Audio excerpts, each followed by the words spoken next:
안녕하세요. 증권시장과 투자 분석 1주 2차 수업 시작하도록 하겠습니다. 지난 시간에 이어서 학습평가, 강의 소개 중에서 학습평가부터 계속 하도록 하겠습니다. 근데 그거 이야기하기 전에 지난 시간에 이제 오프닝에서 처음 시작하면서, 일단은 이번 학기에 온라인으로 수업을 시작한다. 이렇게 이야기를 했더니만, 학생들 중에서 이제 그러면 향후에 오프라인으로 전환될 가능성도 있습니까? 이렇게 그런 걱정을 하는 학생도 있는 것 같아서 이야기를 하자면, 우리 이제 수강 신청할 때 이미 공개가 돼 있죠. 이게 몇 단계에서 이게 온라인으로 진행이 되고 오프라인으로 진행이 되고 그게 과목별로 다 나와 있을 텐데, 이 과목은 1단계 이상이면 온라인이야. 1단계 이상이면 온라인이라고. 그죠? 그게 이제 우리가 속해 있는 경산 기준으로 그런 것 같은데, 그죠? 경산 기준으로 해서 그런 것 같은데, 경산의 코로나 뭐라 그러지? 발령 단계라 그러나? 하여튼, 그 단계가 1단계 이상이면 온라인 수업으로 계속 진행하는 그러한 수업입니다. 그래서, 이번 학기에 획기적인 코로나 치료제가 나와서 상황이 종식이 돼서, 그래서 코로나 경계 등급이, 단계가 0단계가 되어버리면, 이 수업뿐만 아니라 모든 수업이 오프라인으로 전환이 될 거예요. 그런 경우를 제외하고는 경계 단계가 1단계 이상이면 온라인으로 진행되는 과목이에요. 그렇기 때문에 중간에 오프라인으로 다시 전환을 하고 이럴 가능성은 사실상 없어요. 그래서 온라인으로 아마도 그런 이제 아주 희귀하게 치료제가 이번 학기에 개발이 돼가지고 전 국민한테 일시에 보급이 돼가지고 이번 학기에 모든 코로나 상황이 종료가 된다. 이런 상황이 아니면 한 학기 내내 온라인으로 진행을 할 것 같아요. 그래서 이 과목이 오프라인으로 전환을 하는 경우는 전국의 모든 수업이 오프라인으로 전환하는 시점이다라고 이야기를 할 수가 있겠습니다. 하여튼 그래서 혹시나 걱정하는 학생들이 있는 것 같아가지고. 다시 한번 확인차 이야기를 합니다. 그래서 중간에 현실적으로는 오프라인으로 전환할 가능성은 없다. 코로나 상황이 종식되어야 오프라인으로 전환을 하게 된다. 그래서 오프라인 나는 개인적으로 그죠? 이 온라인 수업 하지 않고 코로나 상황이 빨리 종식이 돼서 오프라인 수업을 하면 나는 좋을 것 같아. 나는 좋을 것 같은데 여러분들은 어떻게 받아들일지 그건 잘 모르겠어. 저는 이번 학기는 온라인이 사는 곳이 봉화예요. 이러면서 봉화에서 학교 다닐 때 오프라인 수업하면은 하숙을 해야 되는데 지금 하숙집을 안 얻어놨는데 하여튼 그런 이제 개인적인 사정이 있을 수 있겠죠. 근데 다시 한번 이야기하지만 코로나가 종식되기 전에는 온라인 수업을 할 것 같아. 하도록 돼 있어. 이 수업은 이번 학기에 코로나가 종식되는 그런 사태가 발생하지 않는 한 온라인으로 진행하는 걸로 되어 있으니까 그런 거에 대해서 걱정할 필요는 없다. 자, 학습평가. 여러분이 가장 중요하게 생각하는 거죠. 이 수업을 계속 들을 것인가 아니면 다른 수업을 옮겨갈 것인가. 중요한 내용인데 학습평가를 하기 위한 총점을 계산하는 공식은 이렇게 되어 있어요. 중간고사 100점, 기말고사 100점, 그 다음에 과제 5점짜리 2회, 그 다음에 출석 100점.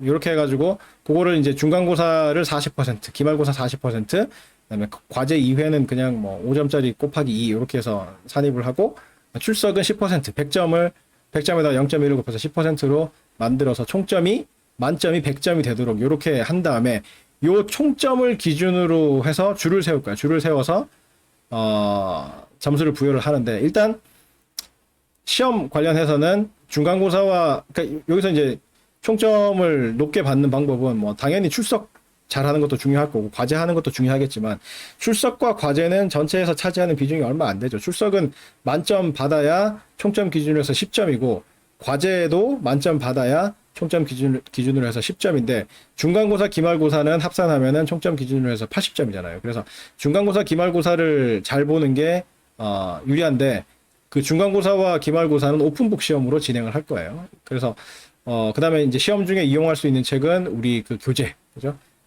공학용 계산기로 배우는 증권시장과 투자분석이라는 그 책을, 오픈북 시험에서 이용할 수 있는 유일한, 책으로 이렇게 선정을 해놨는데 뭐 따르겠어, 그죠? 어차피 온라인 시험인데, 그죠? 온라인 시험으로 볼 거거든요. 온라인 시험으로 볼 거고, 나는 시험을 보통 밤 11시에 봐. 주말 밤 11시, 토요일이나 일요일 밤 11시에 봐요. 나도 그러고 싶지 않은데, 뭐 학교에서 방침이, 온라인 시험을 보게 되면 보통 뭐, 그 주말이나 뭐 밤 늦은 시간이나 그렇게 보는 거고, 오프라인 시험은 이제 주중에 보는 거고, 뭐 이런 형태로 그 진행을 많이 하기 때문에, 주말에 보는데, 주말에 앞 시간은 또 시험을 보는 과목들이 많아요. 그래서 예전에 한번 그 앞 시간에 뭐 9시, 10시 이렇게 했더니만 딴 과목하고 겹친다고 그래가지고 미루고 여러 번 뭐 시험 시간 조정하고 하여튼 그랬었거든. 그래서 아예 느지막이 밤 11시에 시험을 보는 거를 내 전공 과목, 내 과목들은 전부 다 이제 그렇게 설정을 해가지고 시험을 보고 있습니다. 온라인 시험이고 밤 11시에 보지만 내가 봐서는 여러분들한테는 뭐 별 무리가 없을 거라고 생각을 하는 게, 여러분들은 올빼미잖아. 올빼미. 아침에 자잖아. 낮에 자고 밤 새도록 뭔가 이제 게임을 한다거나 공부를 한다거나, 그죠? 뭐 하여튼 밤에 주로 활동을 하고 아침에 자고 뭐 이렇기 때문에 밤 11시에 시험을 본다고 하더라도 큰 무리는 없을 거라고 생각을 합니다. 어쨌든 그 온라인 시험으로 진행을 할 건데, 그 주교재로 이 시험 중에 이용할 수 있는 오픈북으로 주교재로 한정한다고 해놔도 여러분이 뭐 따르진 않겠죠. 다른 책들 참고하고 뭐 하려고 하겠지만, 심지어는 서울대 출신, 우리 형이 서울대 다니는데 서울대 다니는 형을 옆에다가 두고, 형 나랑 문제 같이 풀어 이러면서 그런 학생도 있을 수 있겠죠. 걸리면 뭐 부정행위로 간주돼가지고 F학점을 주겠지만, 그건 걸릴 수가 없잖아. 무슨 뭐 그죠? IP가 추적되는 것도 아니고 뭐 하여튼 증거가 없잖아. 그죠? 증거가 없기 때문에, 증거를 찾을 수가 없기 때문에 그런 경우를 이렇게 그 찾아낼 수는 없겠지만, 그렇더라도 아무 의미가 없어. 우리 교재 이외에 다른 책을 참고를 하거나 아니면 옆에 뭐 서울대생을 앉혀놓고 시험을 보더라도 아무 소용이 없어요. 아무 소용이 없다고. 그렇게 시험 문제를 내놨어. 서울대생이 보고 이런 걸 한단 말이야? 영남대학교에서 뭐 이런. 형은 뭐 배웠는데? 나는 이런 거 안 하고. 공학용 계산기를 이용해가지고 포트폴리오 이론이라던가 뭐 주식 채권 파생 상품을 계산하고 이런 거는 전 세계에서 나만 가르쳐. 진짜야, 진짜. 전 세계에서 공학용 계산기 이용해가지고 그 투자론, 증권 투자에 관해서 가르치는 사람 전 세계에 나밖에 없어요. 그리고 우리가 사용하고 있는 이 교재는 유일한 교재야. 우리 교재 서문 같은 거 읽어보면 알 수 있는데, 이렇게 구성이 되어 있는 교재가 없어요. 이런 공학용 계산기를 이용을 해서 공학용 계산기의 기능들을 이용을 해가지고 이렇게 이제 그 금융 문제를 다루는 경우가 없어. 책도 없고 강의도 없어. 그렇기 때문에 뭐 다른 책 갖고 와도 아무 소용이 없고, 옆에 서울대생 앉혀놔도 무용지물이야. 몰라. 그냥 서울대 다니다가 휴학하는 형의 자존심만 팍 깎는 그런 그런 사태가 벌어질 거예요. 그렇기 때문에 걱정하지 않아. 부정행위 같은 거는 뭐 불가능하다고 생각을 합니다. 그런 류의 부정행위. 뭐 다른 부정행위가 있을 수도 있다고 판단을 해서 내가 최선을 다해서 문제를 막 섞어서 이제 나오도록 하고, 보기도 섞어서 나오도록 하고, 그다음에 계산을 더럽게 복잡하게 만들어가지고 공유하기가 힘들게, 그죠? 숫자를 일일이 이렇게 숫자가 되게 복잡하게 나오도록 해가지고 숫자를 타이핑하고 뭐 이렇게 하다 보면 오타가 생기도록 뭐 자연스럽게 그렇게 해놨어요. 그래서 다른 사람하고 답을 공유하거나 하기에는 시간도 부족하고, 이렇게 하여튼 여러 가지로 안 되게 해놨고, 그다음에 그 IP 같은 경우에는 우리 시스템이 자동으로 탐지를 해줘요. 그래서 동일한 IP 혹은 유사한 IP가 나오는 응시자들끼리는 부정행위의 가능성이 높다고 판단을 해가지고 다시 한번 검토를 하고, IP가 완전히 동일하다 그러면 뭐 바로 옆에 앉아가지고 같은 인터넷 그 공유기 이용해가지고 그 문제를 푼 거잖아. 그렇기 때문에 뭐 당연히 F고, 유사한 경우에도 굉장히 면밀히 살펴볼 거고, 뭐 그런 형태로 돼 있기 때문에 부정행위를 할 생각은 하지 마세요. 온라인 시험일 경우에. 어쨌든 그 온라인 시험에서 이용할 수 있는 오픈북 시험이고, 오픈북 시험에서 이용할 수 있는 책은 우리 주교재로 한정을 하고, 다른 책을 펴거나 뭐 하더라도 아무 소용이 없을 거예요. 그다음에 아까 지난 시간에 이야기했던 이 그 공학용 계산기 들 중에서 하나를 지참을 해야 시험 문제를 풀 수가 있을 거고, 얼굴 좀 치웁시다. 풀 수가 있을 거고, 그 다음에 중간고사하고 기말고사에 빵점 방지 문제가 한 문제씩 출제가 돼요. 빵점 방지 문제가 한 문제씩 출제가 되는데, 이 빵점 방지 문제의 목적이 있어요. 목적이 있는데, 그거는 이제, 잠깐, 목이.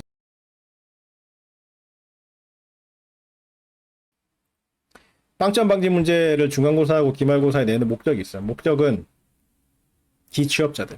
이 수업을 지금 4학년 2학기에 듣는 학생이 간혹 있어. 간혹 있는데, 4학년 2학기에 이 수업을 듣다가 취업이 됐어. 취업이 된 경우에,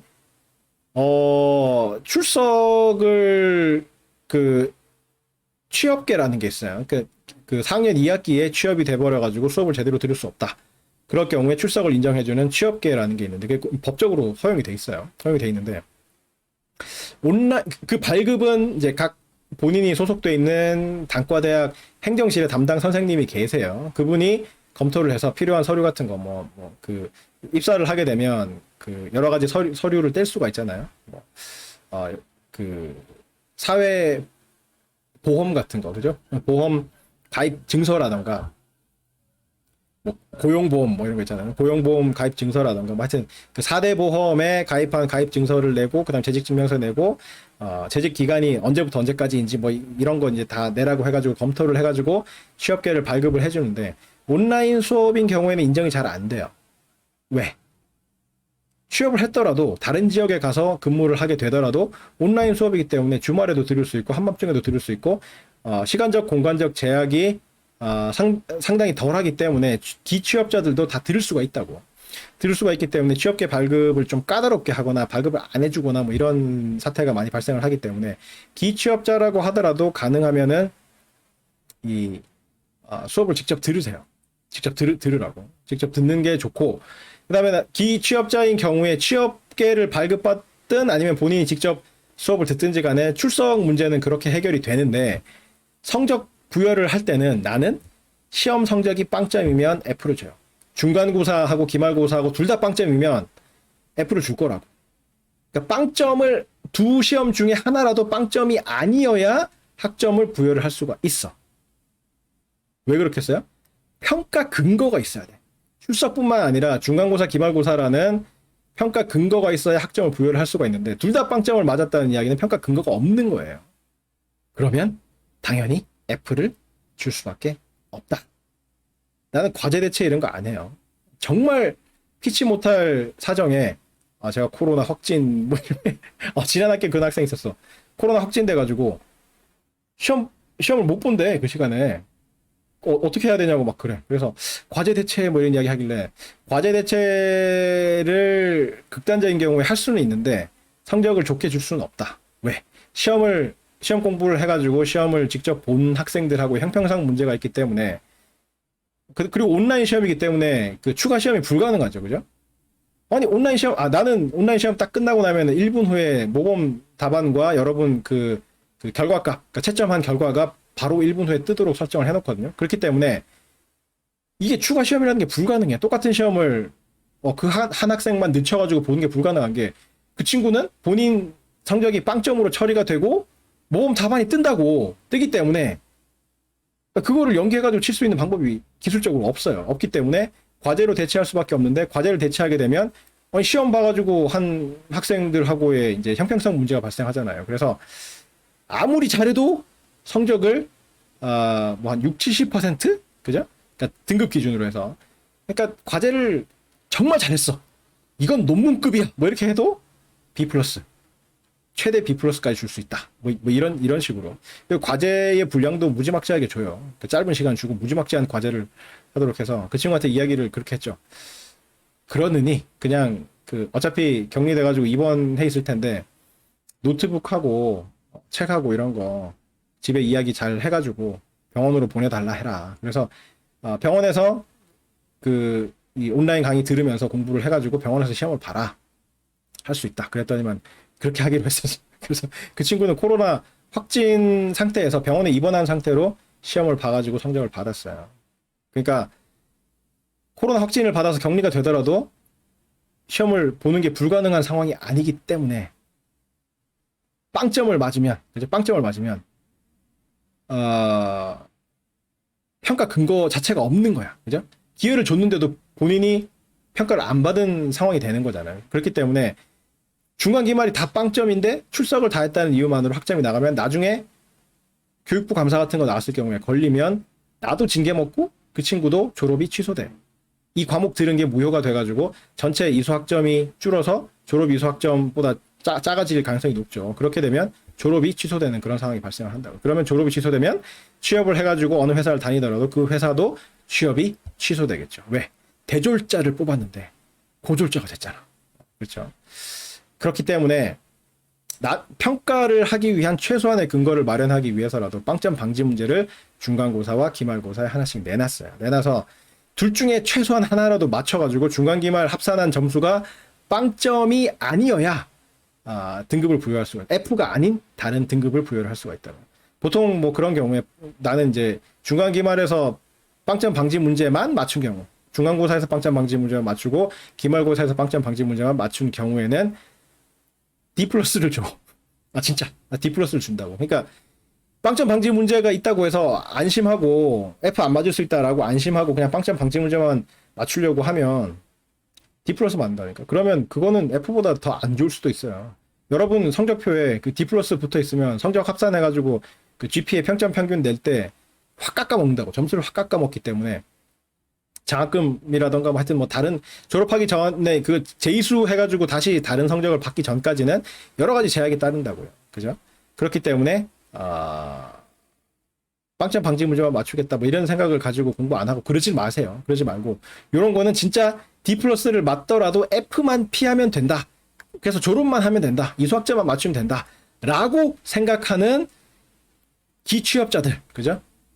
그 친구들은 이미 취업을 해버렸기 때문에 취업을 해가지고 온라인 수업이지만 들어도 머리에 잘 안 들어오고 시간도 잘 없고 뭐 그래서 출석은 어떻게 해서 했는데 도저히 시험을 볼 자신이 없다 라는 그런 학생들을 위해서 내놓은 거고, 그런 학생들이 이 빵점 방지 문제만 맞췄을 경우에 D 플러스를 받아갈 수 있도록 하는 최선의 장치일 뿐이지, 그렇지 않은 학생들이 이 빵점 방지 문제가 있다고 해서 마음 놓고 공부 안 하고 놀고 막 그렇게 되면 나중에 이제 후회하는 일이 생길 수가 있어요. 그죠?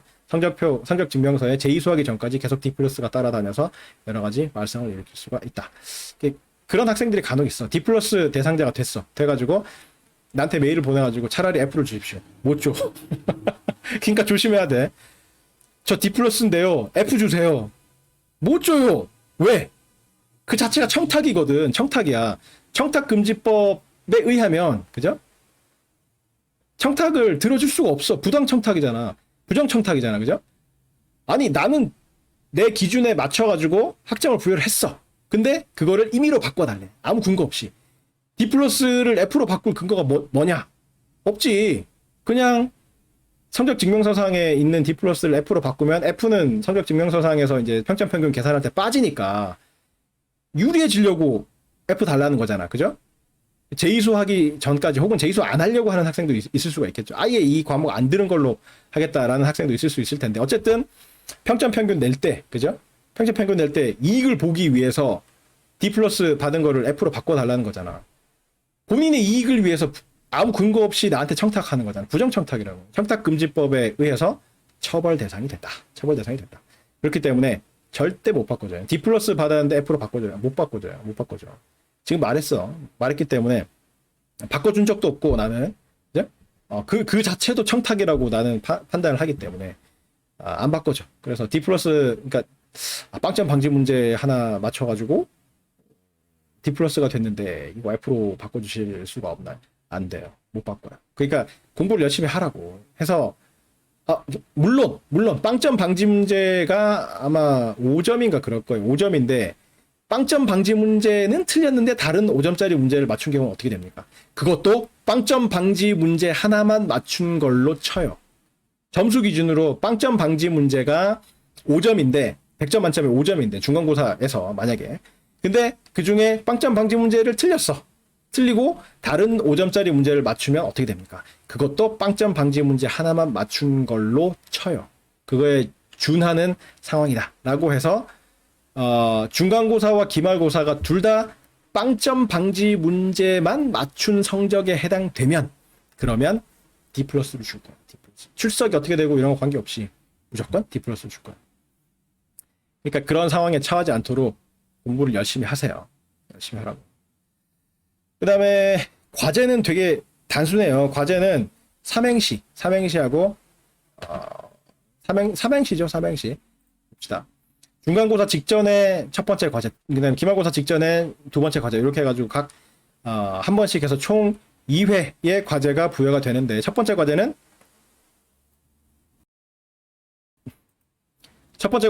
본인의 이름으로 삼행시 짓기. 그다음에 두 번째 과제는 증투분.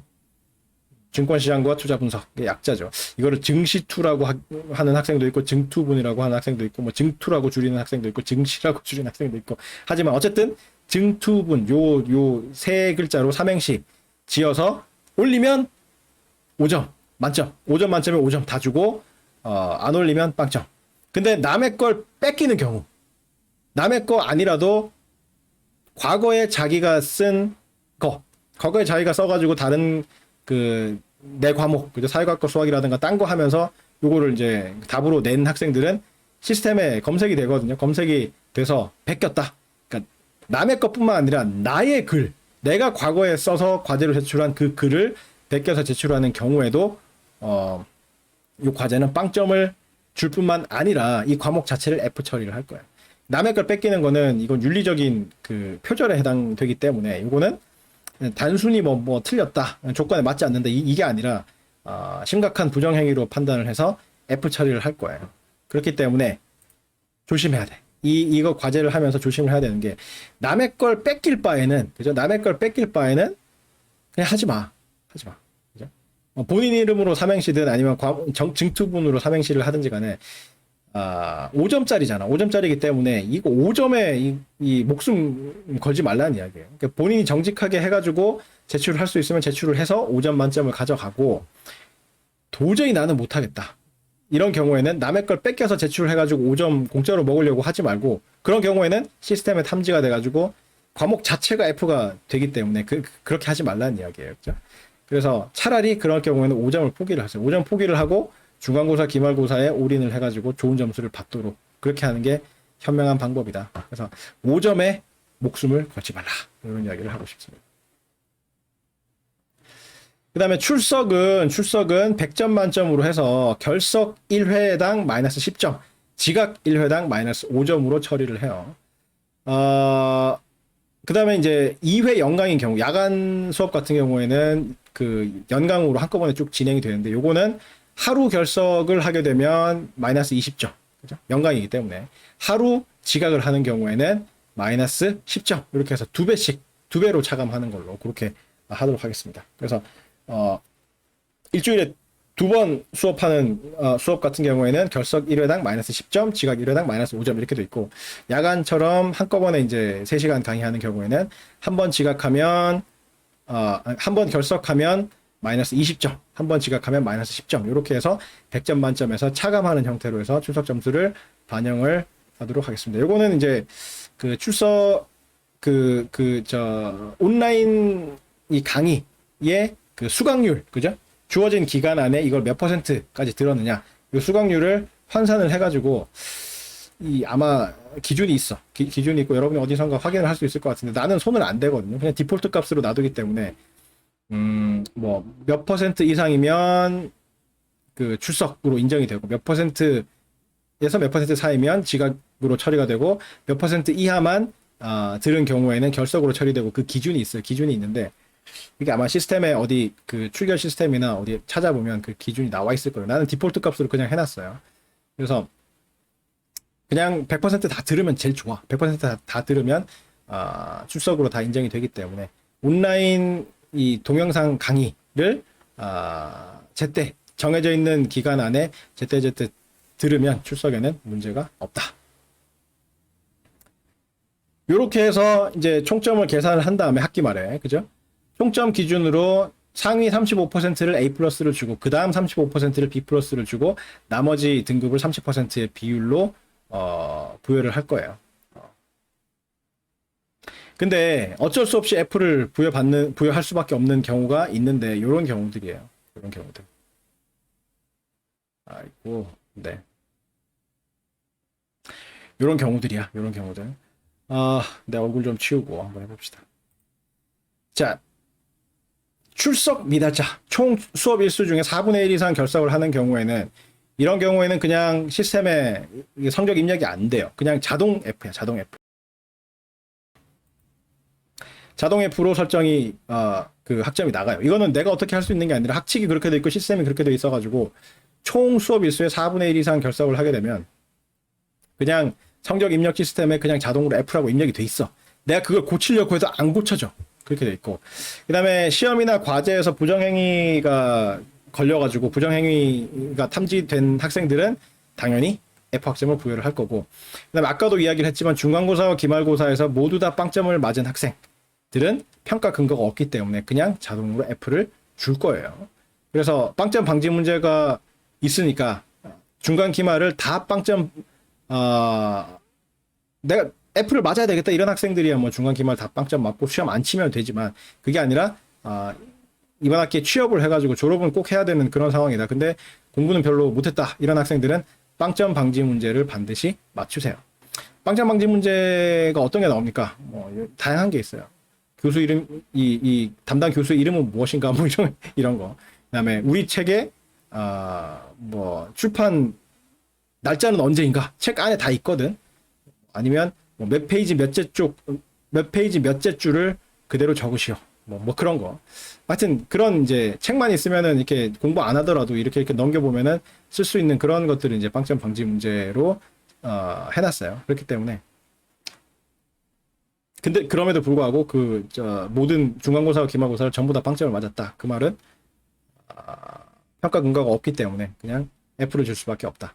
그 다음에 이거는 이제 뭐 온라인 시험이니까 불가능하죠. 중간고사, 기말고사 시험지 인적사항을 기재하지 않으면 0점 처리를 하고, 중간, 기말이 전부 다 빵점 처리가 되면 F학점을 부여한다. 이렇게 돼 있는데, 이거는 온라인 시험에서는 해당 사항이 없는 거고, 온라인 뭐 시험은 여러분이 이제 시스템에 접속하는 순간에, 당연히 여러분의 정보가 시험에 기록이 되는 형태로 돼 있으니까.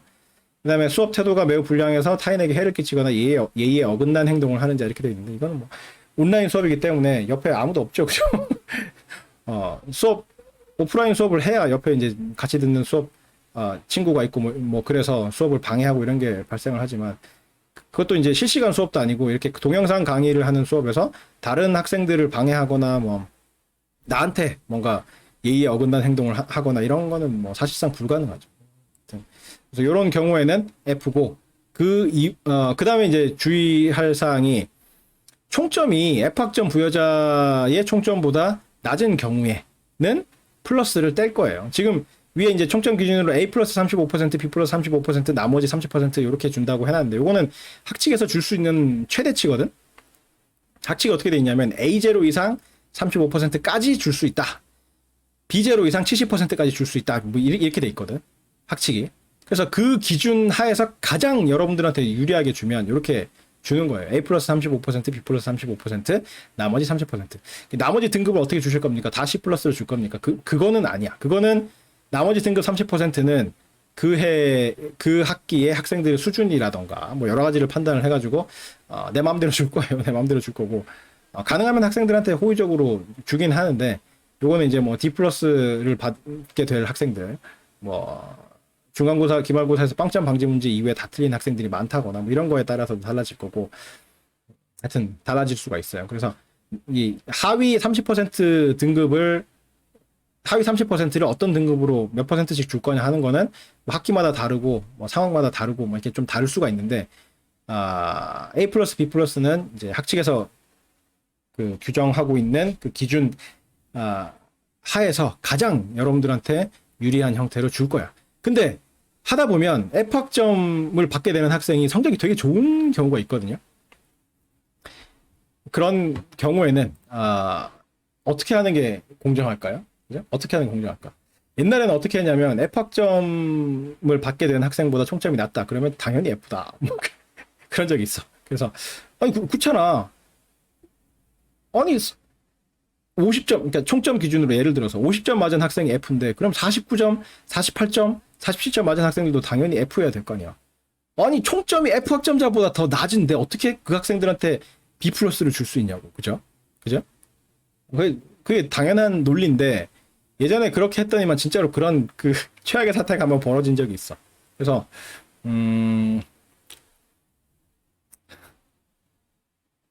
예전까지도 아니다. 하여튼 매년 종종 벌어지는 상황인데 거기에다가 대고 F를 주려고 하니까 너무 많은 학생들이 F 대상자가 되는 거야. 예전에 1학년 그 사회과학과 수학인데 꽤 오래됐어요. 한 6년, 7년쯤 전인데 그때는 이제 F학점 받은, 그러니까 설마 이런 사태가 벌어질까라고 생각하고 당연하게도 F학점 받게 되는 사람보다 총점이 낮은 학생인 경우에 자동으로 F다 이렇게 해놨는데 중간고사 1등하고 그죠? 중간고사 1등하고 기말고사를 뭐 이렇게 좀 못 치고 해가지고 이렇게 그 합산을 하니까 평균 정도 점수가 나왔어. 중간 정도 점수가 나왔는데 결석을 많이 했어. 그래서 출석 미달자예요. 그래서 F를 줘야 되는데 이 친구를 F를 줘버리면 전체 사회과학과 수학 듣는 학생 중에 절반을 F를 주게 되는 그런 사태가 벌어졌거든요. 근데 그 사실을 알고 F학점을 받게 된 이제 하위 50%의 학생들이 막 찾아와가지고 막 울고불고 살려달라고, 그죠? 편지도 쓰고 찾아와서 막 다리 막 붙들고 막 울고 막 매달리고 막 이런 사태가 한번 벌어졌었거든요. 그래서 이건 좀 심하다. 그때 진짜 그런 상황을 예측을 못 했었어요. 그래서 F학점 받는 학생들은 성적도 되게 안 좋고 결석도 많이 하고 뭐 그럴 거라고 예상을 하고 그렇게 했었는데 시험 잘 보고 잘했는데 출석만 미달돼가지고 이제 F 받은 뭐 그런 학생이 나오는 바람에 그때 이제 그 규칙을 바꿨어요. 바꿔서 F학점 부여자 중에서 최고 득점자보다 총점이 낮은 경우에는 플러스를 떼기로. 그래서 아까처럼 이제 중간 정도 점수의 학생이 F학점 대상자가 돼버리면 그 밑에 학생들은 플러스가 다 떨어지는 거예요. 그래서 원래 B 플러스에 해당되는 학생들인데 F학점 받는 학생보다 총점이 낮은 경우에는 B제로가 되는 거야. B제로가 되고 C 플러스 받을 학생은 C제로가 되고. 그러니까 극단적으로는 이런 경우도 있을 수 있어. 1등이야. 중간고사 1등, 기말고사 1등. 근데 출석 미달. 진짜 있어. 그런 경우가 있어. 그러면 이 친구가 총점 기준으로 1등이야. 1등. 1등인데 출석 미달로 F 대상자가 됐어. 그럼 어떻게 되겠어요? 전부 다 플러스가 떨어져. 그래서 A제로 35%, B제로 35%, 밑에는 뭐 C제로, D제로, F 이렇게 되겠죠. 그죠? 그런 경우도 있을 수가 있어요. 이게 작년 1학기에, 2020년 1학기에 그런 비슷한 불행한 사태가 한번 발생을 한 적이 있는데, 이 친구가 코로나 확진이 됐나? 하여튼 되게 몸 상태가 안 좋아가지고 출석을 좀 못했어. 온라인 강의인데. 제대로 안 보고 뭐 이렇게 막 하다가 이제 늦게, 온라인 강의니까 늦게 봐도 되겠지 이러면서 이제 늦게 보니까 출석 인정하는 기간이 지나서 본 거예요. 본 거고, 늦게 이제 공부를 열심히 해가지고, 기말에 이제 계산을 해보니까 A 플러스에 해당되는 점수였어. A 플러스에 해당되는 점수인데 출석 미달로 F야. 그런 학생이 있었어요. 그래서 그 밑으로는 전부 이제 뿔 다 떼는 그런 불행한 사태가 벌어졌는데, 그 친구는 너무 아까웠어요. 너무너무 아까웠는데, 열심히 해가지고 성적도 이제 A 플러스에 진입하는, 그때는 A 플러스 많이 주긴 했지. A 플러스 절반, A0 절반, 뭐, 이렇게. 그래서, 에브리타임에 찾아보면은, 뭐, 비승모, 가승모, 뭐, 이러면서.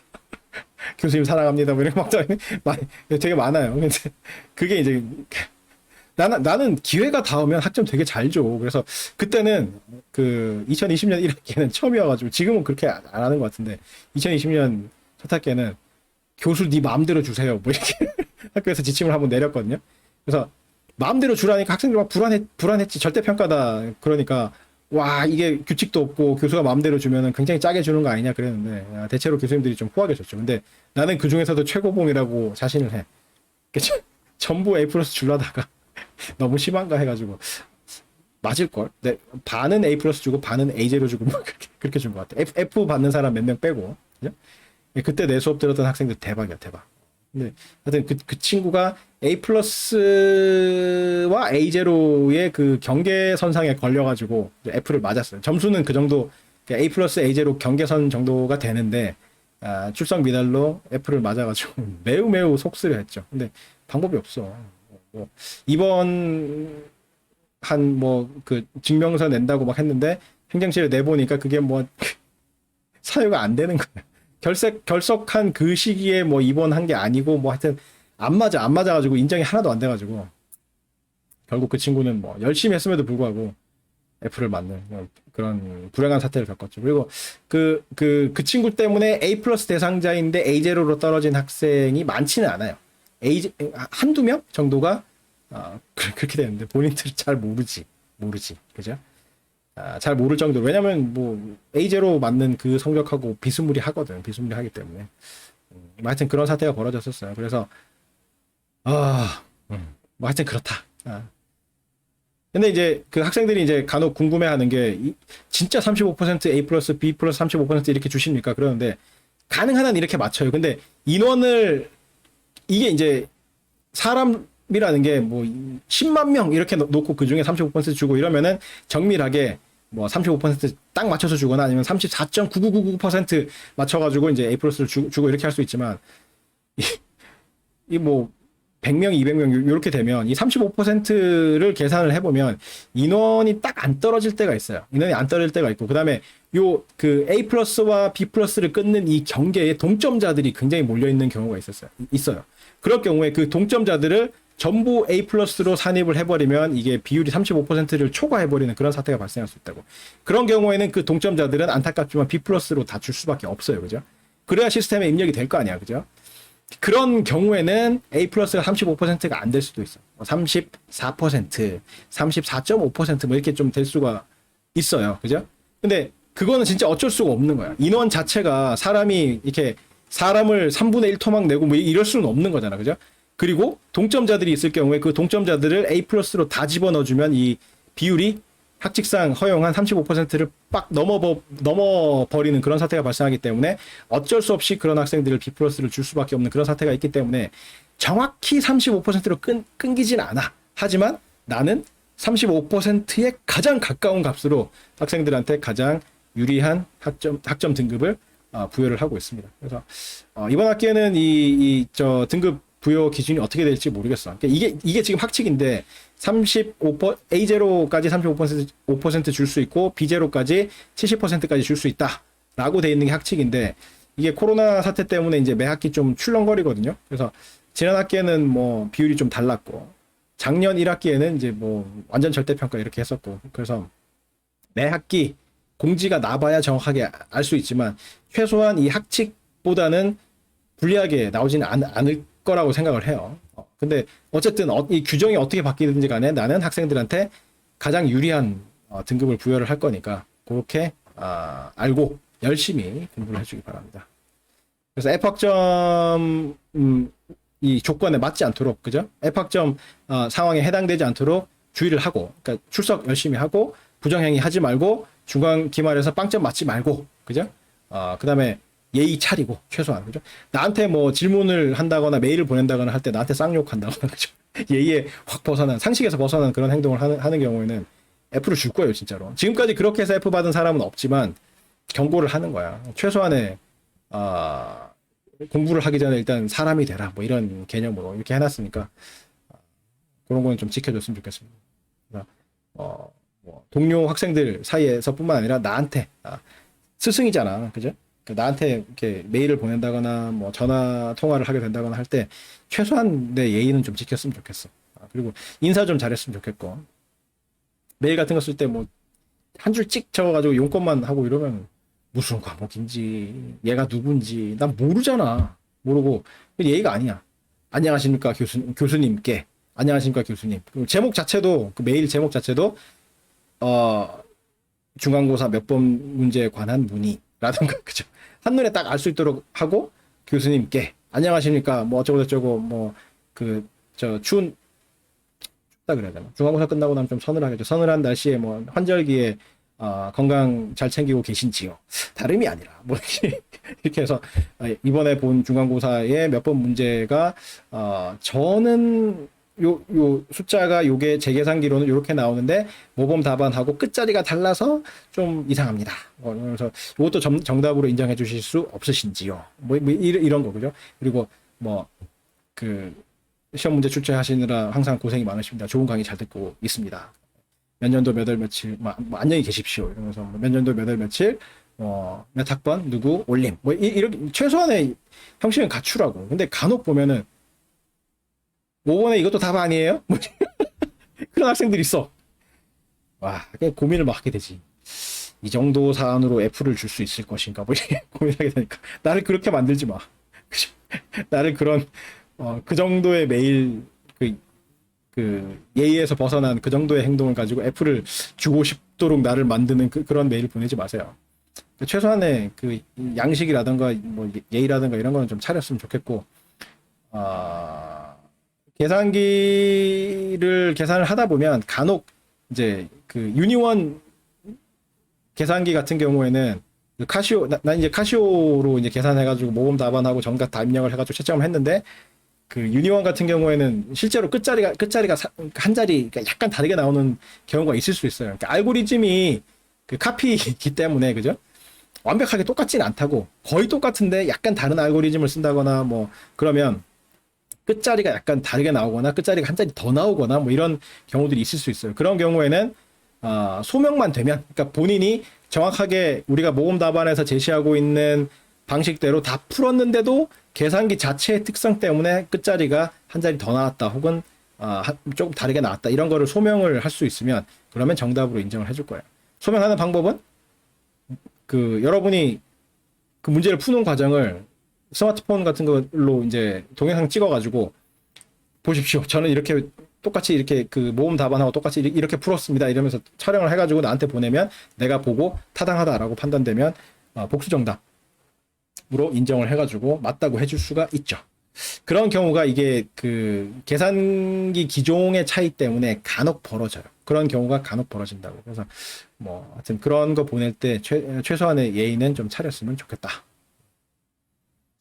F의 위험이 있을 수 있어요. 그 다음에 학기 중에 취업을 해가지고 출석이 어려운 경우에 공식 절차를 따라서 서류를 제출하면은 뭐 출석을 인정받을 수가 있지만, 이게 아까 이야기했던 그 취업계죠. 근데 이거 뭐 그 취업계라던가 그 출석에 대한 이의 신청이라든가 이런 거는 뭐 나한테는 뭐 낼 게 없어. 나한테는 낼 게 없어요. 그러니까 그 관련 서류를 행정실에, 소속 단과대학 행정실에 그 담당하는 선생님한테 제출을 하면 심의를 해서 타당하다고 판단되면 그 전산상으로 그 공인 출석계를 발급을 해주거든요.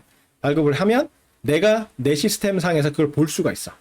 볼 수가 있기 때문에 그게 발급된 학생들이 그러한 사유로 나한테 그러니까 스마트 출결 시스템을 통해서 나한테 그 이의 신청을 하면 내가 그 공인 출석계를 근거로 해서 출석을 인정을 해줄 수가 있어요. 그러니까 나한테 직접 내는 서류는 아무것도 없어. 소속 단과대학의 담당 선생님한테 관련 서류를 내서 공인 출석계를 전자적으로 발급받으면 그걸 근거로 나한테 스마트 출결 시스템을 통해서 이의 신청을 하면 돼. 전자적으로. 그러면 내가 그걸 출결을 정정을 해줄 수가 있어요. 그거 이외에는 내가 뭐 손댈 수 있는 게 별로 없어요. 그러니까 이 취업을 해가지고 출석계를 받더라도 시험은 반드시 쳐야 된다. 그래서 둘 다 빵점을 맞은 경우에는 출석과는 별도로 F를 주겠다. 라는 걸 명시를 해놨어요. 그러니까 이 취업자들, 특히나 이제 이번 학기에 취업 계획이 있는 학생들은 되게 조심을 해야 돼요. 조심해서 하기 바랍니다.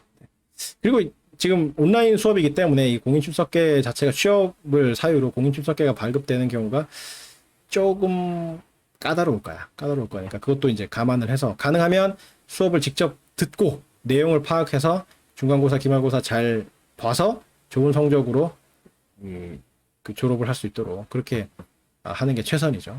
그렇게 했으면 좋겠습니다. 근데 도저히 안 되는 경우에는 이러한 기회를 이용을 하더라도 최소한 중간 기말을 모두 빵점 맞는 그런 사태는 맞지 말라라는 이야기죠. 자, 그 다음에 성적 평가는 반별로 따로 해요. 그래서 성적 공동 균형 평가 요거는 하지 않아요. 왜 이렇게 하느냐 하는 거는 내 블로그에 찾아보면 그 관련되는 글이 있어요. 그래서 한번 읽어보면 그거랑 비슷해. 지역 인재 그 할당제 공기업에 그죠?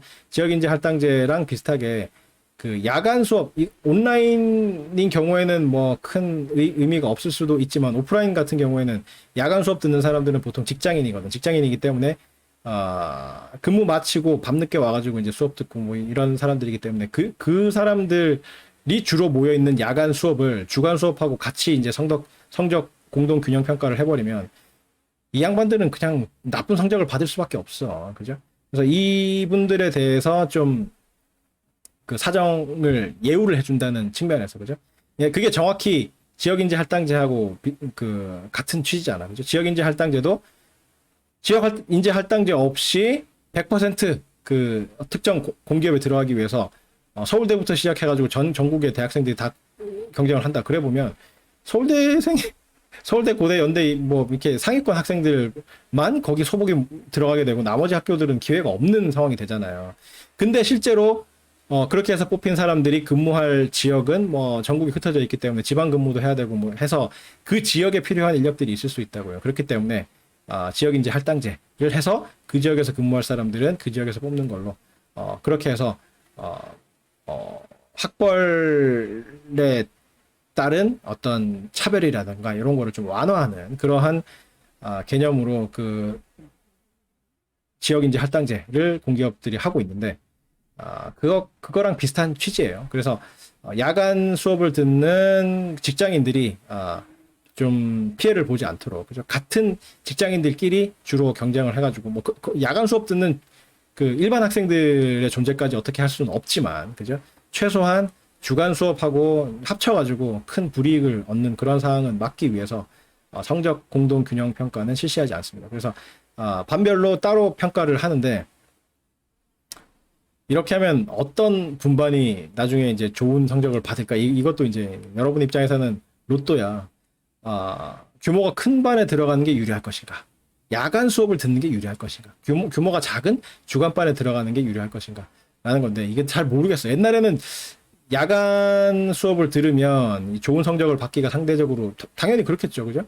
야간 수업에 직장인들이 많이 몰려있기 때문에 일반 학생이 들어와가지고 성적을 내면 좀 유리하게 등급을 받을 가능성이 있고 뭐 그랬었는데 그걸 알고 너무나도 많은 그 우수한 학생들 그 희한하게 성적에 우수한 학생들이 그죠? 성적이 좋은 학생들이 성적에 더 민감하거든.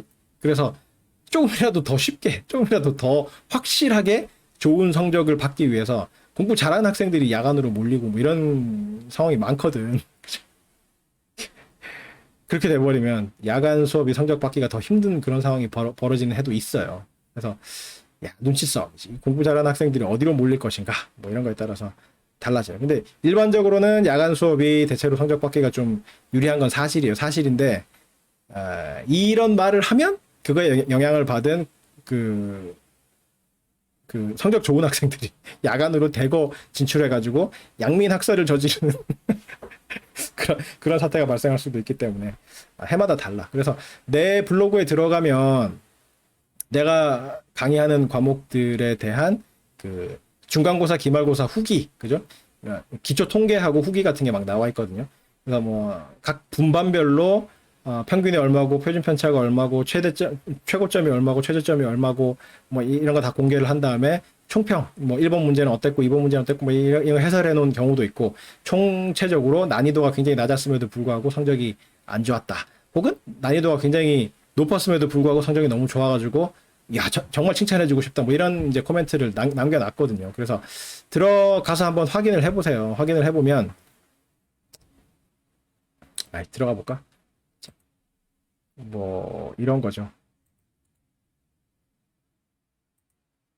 여기서 여기 있네. 그죠? 파생금융상품의 이해. 기말고사 통계. 그죠? 기말고사 통계가 나오죠. 이게 지난 학기 했던 건데 한번 보면 월요일, 그러니까 주간 분반 두 개가 있어요. 둘 중에 하나는 규모가 크고 하나는 작은데 이 규모까지는 안 적어놨나 보네.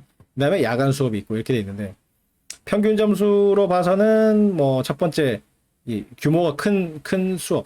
이게 규모가 큰 수업인지 작은 수업인지 진짜 모르겠네. 인원을 표시를 안 해놨구나. 중간고사의 경우에는 인원을 표시해놨는지 모르겠어.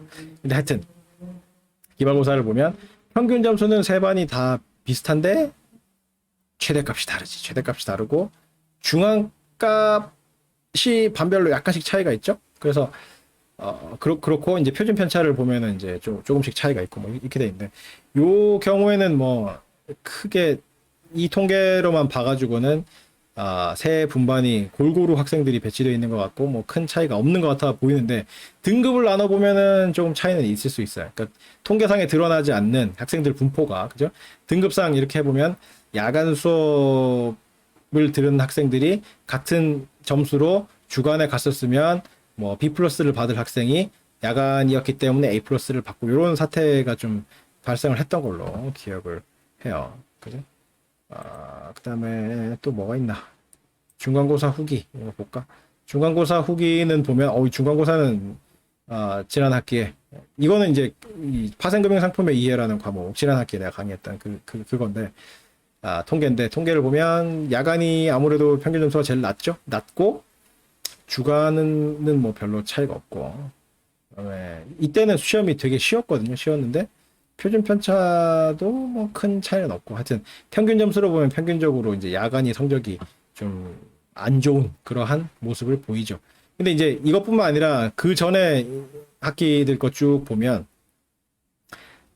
뒤죽낮죽해. 어떤 해는 야간이 훨씬 성적이 좋고 막 이런 해도 있어요. 그런 해는 언제다?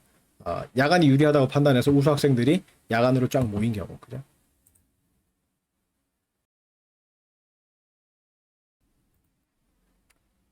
아이고. 그런 경우도 있을 수가 있다. 그래서 복불 보기 어쨌든 성적 공동 균형 평가는 실시하지 않는다. 성적 평가는 반별로 시행한다. 이거를 명심을 해야 되겠습니다. 자, 그 다음에 주별 계획을 보면 첫 주에는 그죠? 지난 시간과 이번 시간에 걸쳐서 강의 개요, 강의 소개하는 이런 시간을 갖고 그다음에 다음 주부터 본격적으로 뭐 본격적인 건 아니지 복습 그죠? 투자의 기초 그래서 다른 금융 수업에서 배웠을 법한 기초적인 금융의 개념들을 복습하는 시간을 갖고 그다음에 3주차에서 6주차 사이에 포트폴리오 이론 이게 이제 중간고사 이전에 핵심이 되는 내용이죠. 요걸 하면서 과제 1을 한 5주차 정도에 제출하는 걸로 뭐 그렇게 돼 있을 거예요. 이미 시스템상에 모든 걸 다 설정을 해놨어.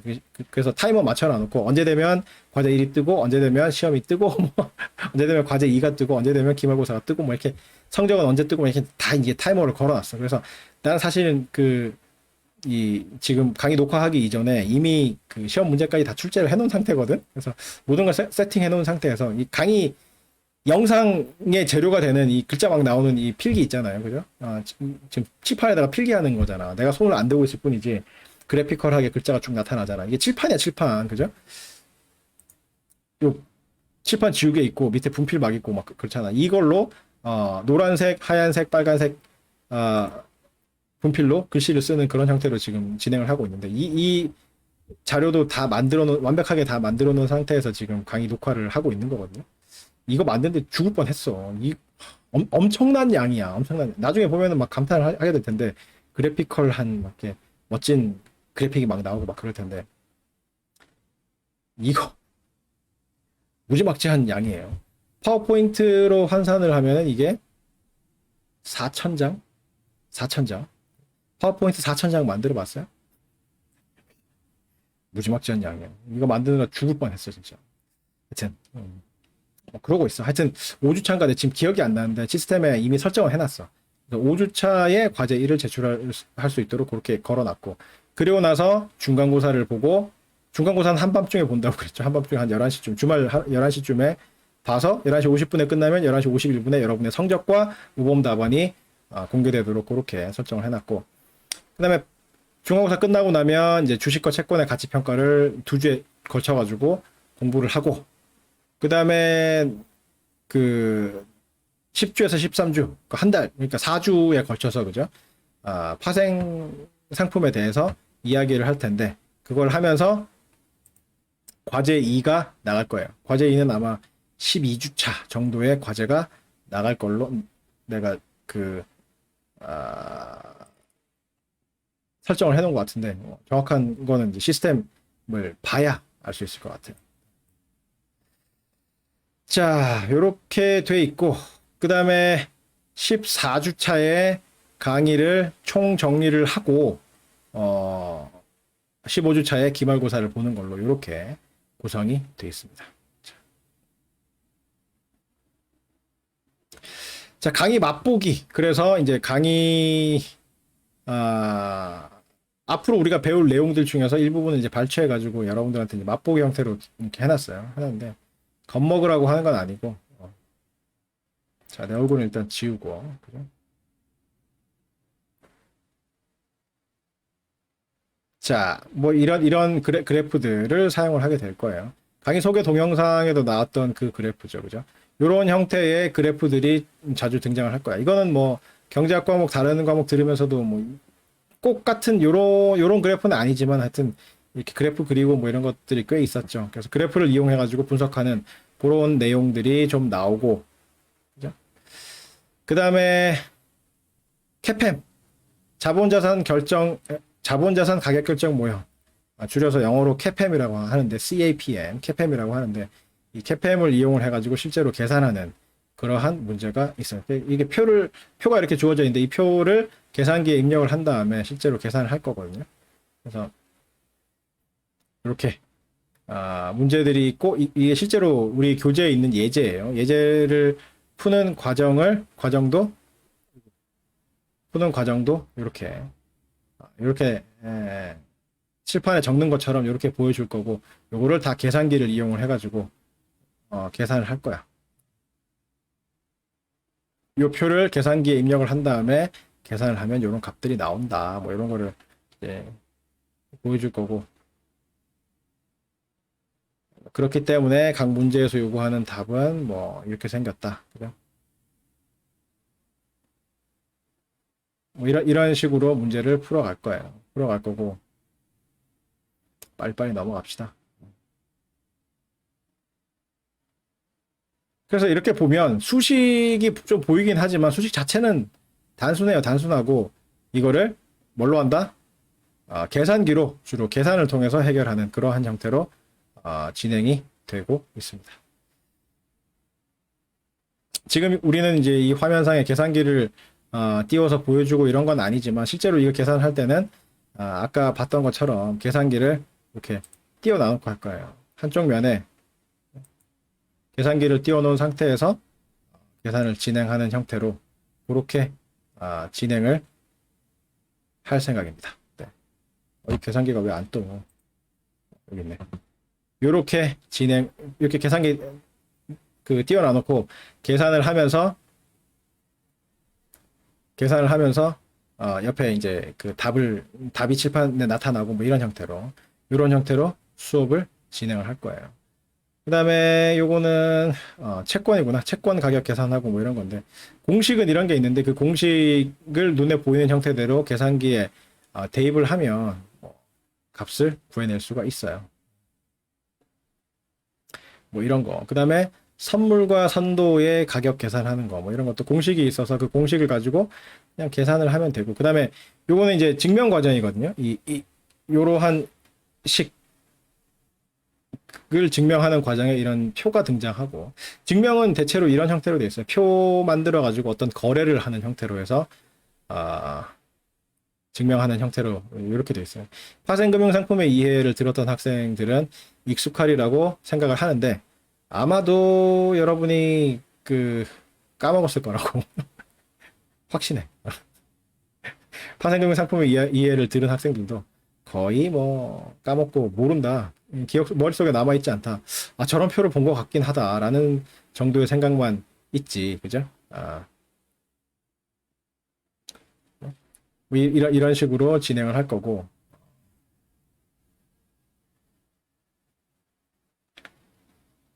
자, 그다음에 옵션 가치 평가하는 거는 뭐 이렇게 표를 주면 이걸 가지고 뭐 시그마를 계산하는데 그것도 뭐 계산기가 다 해줄 거니까 이렇게 계산을 한다. 그래서 이걸 입력을 한 다음에 계산기에 내장되어 있는 식을 이용을 해가지고 이렇게 계산을 할 수가 있고, 그 다음에 이게 블랙쇼즈 모형의 계산 과정이거든요. 식이 좀 복잡해 보일 수는 있는데 뭐 다 계산기에 내장이 돼 있는 이런 함수들을 이용해가지고 식을 눈에 보이는 형태로 타이핑만 잘 치면 계산을 할 수가 있도록 그렇게 수업을 구성을 해놨습니다. 그래서 실제로 여러분이 여기서 맞닥뜨리는 거는 계산기만 잘 활용할 수 있으면, 두들길 수 있으면 문제 풀고 이런데 전혀 무리가 없어요. 걱정을 하지 않아도 된다. 걱정을 하지 않아도 된다. 자, 학생들의 강의 평가를 보면 주관식 평가와 답변 이렇게 되어 있는데 이거는 내 블로그에 들어가 보면 있어요. 블로그에 어디 있냐,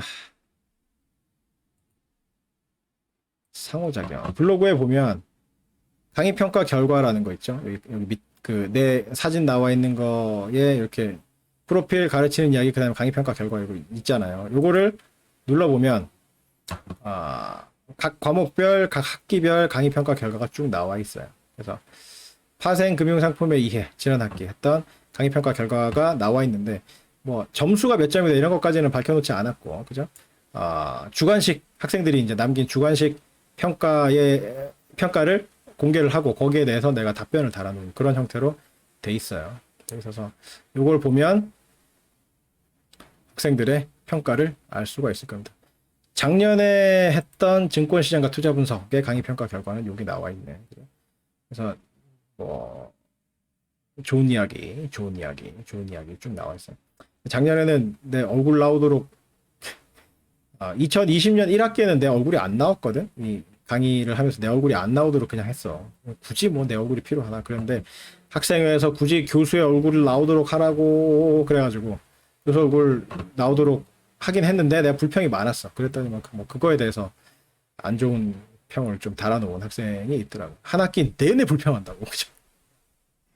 그런 게 있었어요. 하여튼 이런 거를 참고를 해보면 이 수업을 들을 것이냐 말 것이냐, 수강 점정을 통해서 다른 수업으로 옮겨갈 것이냐, 뭐 이런 거를 판단할 수 있는 근거가 될 겁니다. 그 다음에 뭐 이런 공식적인 평가도 있고, 그 다음에 에브리타임에 들어가면 학생들이 사적으로 강의에 대해서 평가해 놓은 그런 게 있죠.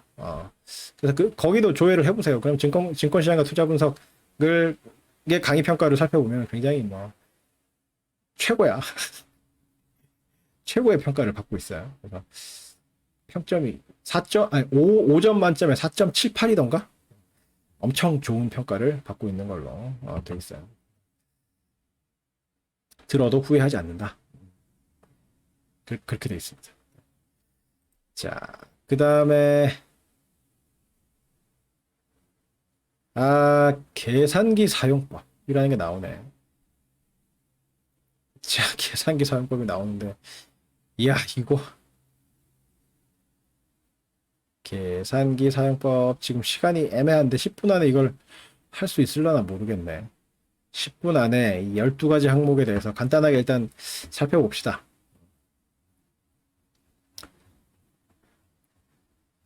네, 가능하면 시간 초과 안 하고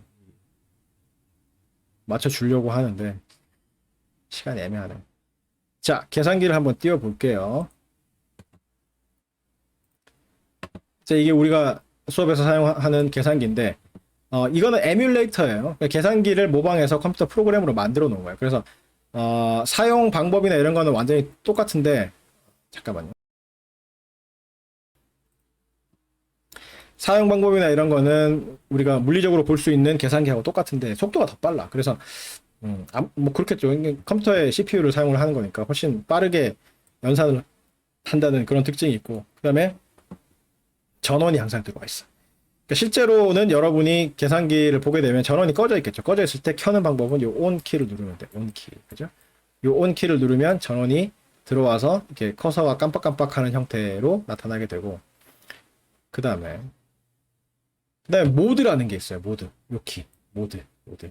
모드 키를 누르면 선택할 수 있는 모드들이 쭉 나오는데, 첫 번째 모드가 컴퓨테이션 모드. 이게 기본 모드예요. 이게 전원 켰을 때 제일 공장에서 처음 출고됐을 때 전원 딱 켜면 제일 먼저 나오는 이 모드가 컴퓨테이션 모드예요. 컴퓨테이션 모드인데 1을 누르면 이 컴퓨테이션 모드가 선택이 되거든요. 숫자 판에서 1을 눌러봐. 그러면 1이 선택이 되고, 이 모드를 어디서 할 수 있냐면 요 위에 보면, 화면 위에 보면 math라고 돼 있죠. math 조그맣게 math라고 돼 있는데, 이게 컴퓨테이션 모드를 뜻해요. 컴퓨테이션 모드를 뜻하고. 이게 좀 통일했으면 더 좋았을 텐데, 그죠? math 모드라고 하든가, 아니면 컴퓨테이션 모드면 여기다가 math라고 쓰지 말고 COMP 이렇게 쓰든가 통일했으면 좋겠는데, 모드 선택한 화면에서는 컴퓨테이션 모드라고 적어놔놓고, 여기 모드 표시할 때는 math라고 표시를 해놨어요. 모드 누르면 이렇게 8개의 모드가 나오는데, 그 중에 기본으로 사용하는 게 컴퓨테이션 모드 1번이고, 1번 이 모드의 특징은 뭐냐? 아잉, 화면이 꺼졌네. 왜 꺼진 것인가? 왜 꺼졌을까요? 별의 별일이 다 있다. 다시 한번 연결해 보겠습니다. 카메라가, 지금 사용하고 있는 카메라가 폰이거든? 스마트폰으로 하고 있거든요. 자, 다시 잘 나오는가 봅시다. 다시 나오죠. 간혹 끊어져. 이게 스마트폰 카메라랑 스마트폰이랑 PC랑 연결을 한 다음에 스마트폰 카메라를 이용해서 촬영을 하고 있는데, 이게 스마트폰에 전화가 오거나 뭔가 이제 재난 문자 같은 거, 재난 문자 오면 모든 기능이 다 끊겨요. 그러니까 그러니까 여러분이 그 동영상 녹화를 만약에 스마트폰으로 하고 있다. 나처럼 이렇게 동영상 강의를 안 찍더라도, 그죠? 동영상 강의가 아니더라도 여러분이 뭐 예쁜 귀여운 고양이를 발견해가지고 이렇게 녹화를 하고 있다. 이렇게 녹화를 하다가 갑자기 재난 문자가 오면 녹화가 자동으로 중지가 돼. 그런 경우에 이 스마트폰을 카메라로 이용해가지고 지금 녹화를 하고 있는 상황에서 그런 재난 문자가 딱 오면 이게 끊겨요. 접속이 끊겨. 방금 끊긴 거는 그런 건 아닌데, 알 수 없는 이유로 접속이 끊겼었습니다. 하여튼, 끊기고 나니까 또 시간이 확 지나갔네. 하여튼,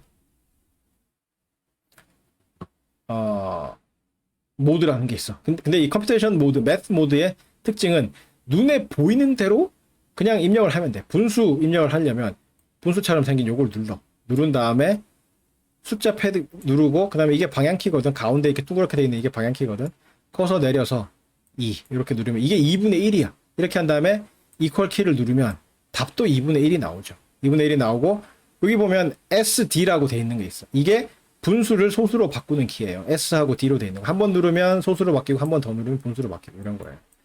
그래서 눈에 보이는 형태대로 식을 입력할 수 있는 게 이 매스 모드의 특징이야. 그래서 요거를 다시 한번 편집하고 싶다라고 하면 요 둥그런 키에서 좌우로 가는 키를 누르면 돼. 좌나 우나 아무거나 누르면 돼. 좌를 누르면, 그죠? 좌로 가는 걸 누르면 커서가 이쪽에 나타나고, 이퀄을 했다가 우로 가는 걸 누르면 커서가 왼쪽에 나타나고, 이런 차이가 있을 뿐이지 다시 편집을 할 수가 있어요. 편집을 해서 뭘 할까? 옮겨서 더하기 1 이렇게 해봅시다. 더하기 1 한 다음에 이퀄을 누르면 2분의 3이라는 값을 얻을 수가 있죠.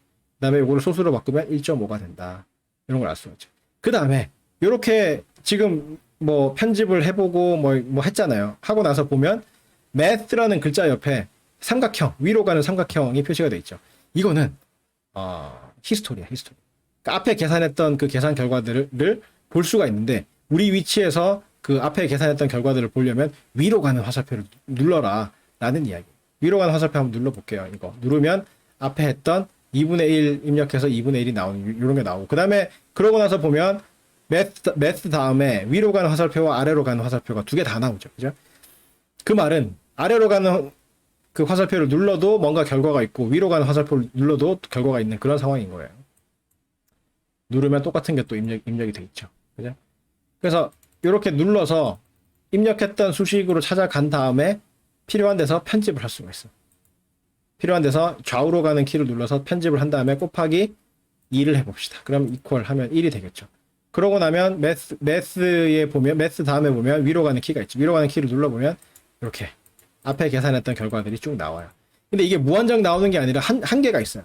한계가 있어서 요 지울 때는 AC를 누르거든요. 오렌지색 키 두 개 중에서 AC라고 돼 있는 거.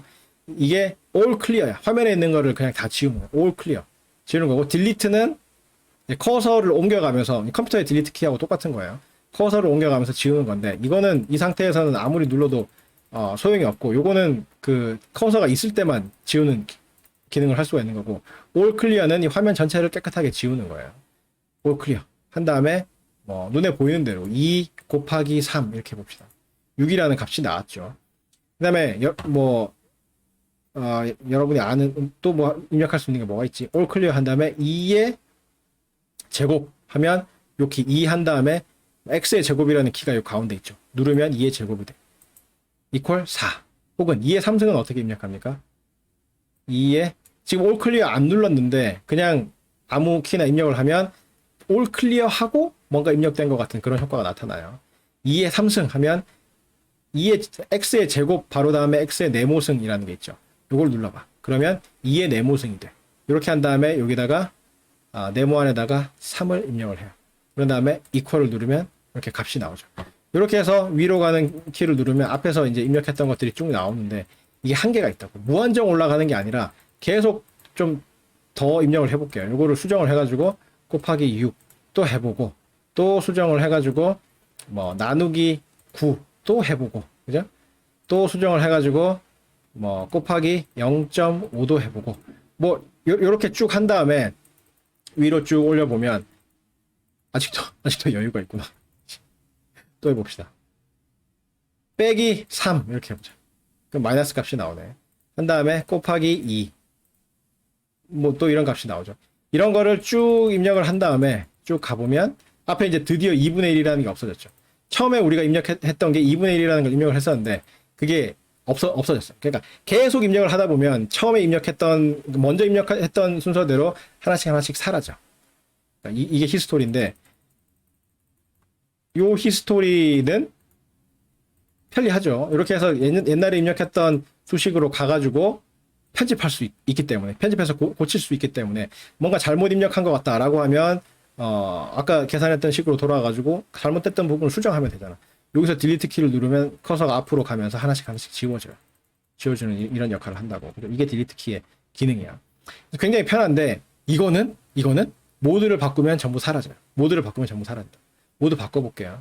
모드 1 이렇게 해서 모드를 지금 사실상 바꾼 건 아니지, 그죠? 매스 모드에서 모드 눌러가지고 다시 매스 모드로 들어왔지만 이렇게만 해도 히스토리는 전부 사라지고 없어요. 그러니까 옛날에 입력했던 건 다 사라지고 없다고. 그 다음에 우리가 이제 이 매스 모드를 주로 많이 사용을 할 거고 매스 모드 이외에 우리가 사용할 게 통계 모드, statistics 모드라는 게 있어요. 모드 누르고 3번 보면 STAT라고 돼 있죠. statistics야. 통계. 3을 누르면 또 선택지가 나와. one variable. 변수가 한 개냐? 그 다음에 A 플러스 BX 변수가 두 개냐? 그 다음에 뭐 하여튼 여러 가지가 있는데 우리가 사용할 거는 1번하고 2번 요 두 개만 사용을 할 거예요. 그래서 one variable을 누르면 변수 한 개에 대해서 그 통계 값들을 입력할 수 있도록 값이 나와. 그래서 어떤 표가 나와. 표가 나와서 0.1 하고 equal 누르면 자동으로 밑으로 내려오고 0.2 equal 0.3 equal 뭐 이런 식으로 입력을 한 다음에 all clear 누르고 그 다음에 Shift 누르고 여기 1번 보면 위에 스탯이라고 돼 있잖아요. 이것도 컴퓨터하고 똑같아. Shift 키하고 그죠? 알파 키하고 두 개가 있는데 그냥 키를 누르면 그죠? 그냥 키를 누르면 all clear 일단 하고 그냥 키를 누르면 키 위에 인쇄된 글자가 입력이 돼. 1, 2, 3, 4, 5, 6, 7, 8. 근데 Shift를 누르고 뭔가 1을 누르면 그죠? 1이라는 이 키 위에 있는 갈색 글자가 실행이 된다고. 그죠? 그 다음에 해봅시다. Shift 누르고 곱하기 10의 x승이라고 돼 있는 거 있잖아요. 요 키를 누르면 그죠? 요 키 위에 있는 갈색 글자인 이 파이가 입력이 된다고. 그리고 빨간 키 알파 키를 누르고 요 키를 누르면 요 키 위에 있는 빨간색 글자 E가 입력이 된다고. 컴퓨터에도 보면 Shift 키를 누르고 뭐 키를 누르면은 그 대문자가 입력되고 뭐 하여튼 뭐 그런 기능이 있잖아요. 그죠? Shift 키가 그런 거잖아. 그런 것처럼 여기도 Shift를 누르고 뭔가를 누르면 그 버튼 위에 있는 갈색 글자가 실행이 되고 갈색 글자가 눌러지게 되는 거고. 그죠? Shift가 갈색이죠. Shift라는 글자 자체가 갈색이지. 그죠? Shift라는 글자 자체가 갈색인데 요걸 누르고 요 키를 누르면 다시 요걸 누르고 요 키를 누르면 그죠? 그 키 상에 있는 글자가 아니라 그 키 위에 있는 갈색 글자가 눌러지고 알파를 누르면 알파는 빨간색이죠. 알파를 누르고 어떤 키를 누르면 그 키 위에 있는 빨간색 글자가 입력되고 이렇게 돼 있다고. 이렇게 돼 있다고. 이게 Shift하고 알파 키의 기능이에요. 근데 지금 통계 값을 입력을 했잖아요. 그죠? 입력을 한 상태에서 뭔가를 해보기 위해서 Shift를 누르고 1번 키를 누르면 1번 키 위에 스탯이라는 게 있어. 이게 뭐냐면 통계 모드에서 선택할 수 있는 여러 가지 옵션들을 담고 있는 키예요. 이렇게 한 다음에 여기서 2번 데이터라고 돼 있죠. 이걸 누르면 아까 데이터 입력하던 거기로 다시 돌아온다고. 그리고 다시 올 클리어 한 다음에 Shift 스탯 누르고 4번 var를 누르면 각종 통계 그 계산할 수 있는 게 나온다고. 그래서 2를 누르면 이게 평균값이거든. 평균값을 누르면 평균이 아까 입력한 값들의 평균값은 0.2다. 이렇게 계산할 수가 있다. 이게 통계 모드야. 그 다음에 통계 모드를 이것도 마찬가지로 통계 모드에서 통계 모드로 가더라도 그죠? 그리고 아까 선택했던 것처럼 원 베리어블을 선택을 하더라도 이렇게 눌러버리면 모드를 한번 전환하는 순간 앞에 그 입력해놨던 값들은 다 사라져요. 앞에 입력해놨던 값들은 다 사라졌다고. 그러한 특징이 있다. 모드 3 통계 모드 한 다음에 2를 누르면 변수가 2개가 나타나. 그래서 2개를 쭉 입력한 다음에 뭐 회귀 분석도 하고 뭐 상관 계수도 구하고 뭐 하여튼 그런 거를 이 계산기를 통해서 할 수가 있어요. 그게 모드다. 그래서 기본 모드는 1번이고 기본 모드에서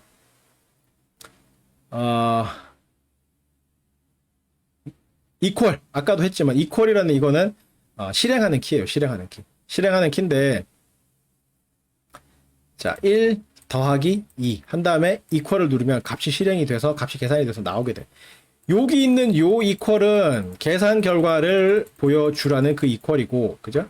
그다음에 또 equal이 하나 있어. 여기 calc라는 키 위에 보면 빨간색으로 equal이 있죠. 그러니까 알파 누르고 equal 누를 수 있는, 그죠?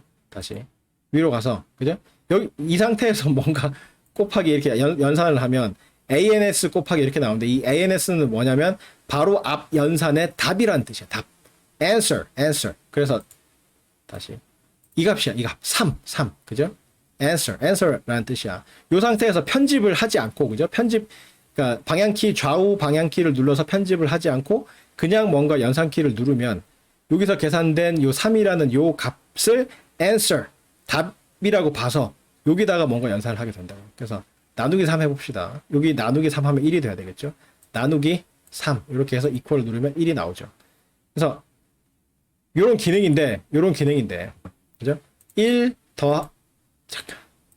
더하기 2 equal 이렇게 밑에 있는 equal을 누르면 계산이 되지만, 그죠?